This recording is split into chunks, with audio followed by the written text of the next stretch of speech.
पाकिस्तानी रुपए का वार, अमरीकी डॉलर एक बार फिर गिरावट का शिकार। आज भी इंटरबैंक में अमरीकी करेंसी ने अपनी कदर मजीद खो दी। पाकिस्तान में आज डॉलर की कीमत में कमी का रुझान देखा गया है। इंटरबैंक में कारोबारी हफ्ते के आखिरी रोज अमरीकी डॉलर 16 पैसे सस्ता हुआ है। 16 पैसे की कमी के बाद अमरीकी डॉलर 278 रुपए 50 पैसे का हो गया।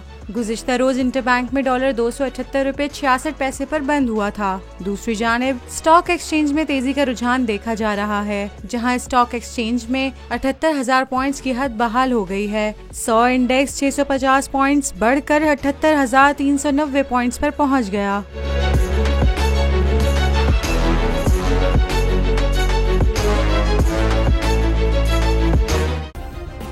सब्सक्राइब करें और बेल दबाएं ताकि कोई खबर रह न जाए।